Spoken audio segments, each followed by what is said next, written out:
እናቴን እንግዲህ ከ13 ዓመት በኋላ ለማየት እየሄድኩ ነው። እንግዲህ መልካም ምኞታችሁን ግለጹልኝ ሁላችሁንም።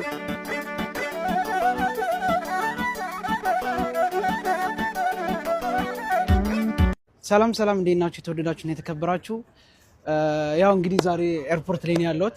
ለነበረን ቆይታ በጣም ነው የማመሰግነው። በዚህ አጋጣሚ ያስቀየምኳችሁ የበደልኳችሁ ካላችሁ እንዲሁም ደግሞ በእኔ የተከፋችሁም ካላችሁ በጣም ይቅርታ አድርጉልኝ እና እንግዲህ መልካም ጉዞ በሉኝ ሁላችሁም። እናቴን እንግዲህ ከ13 ዓመት በኋላ ለማየት እየሄድኩ ነው። እንግዲህ መልካም ምኞታችሁን ግለጹልኝ ሁላችሁንም። ታንክ ሶ ማች፣ ከልብ አመሰግናለሁ። እንግዲህ በጣም ደስ ብሎናል ዛሬ ላይ በመድረሷ።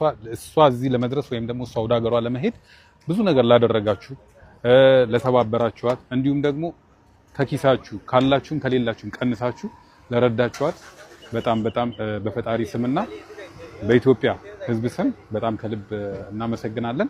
ያው እንግዲህ ዛሬ እየሸኘናት ነው በሻርጃ ኤርፖርት ነው የተቆረጠላት ትኬት። ይሄንን ላደረጋችሁ ሁሉ በጣም እናመሰግናለን። ሰላም እንድትገኙ ሁላችሁንም ከልብ አመሰግናለሁ። ታንክ ዩ ሶ ማች። ሻርጃ ኤርፖርት ወደ አዲስ አበባ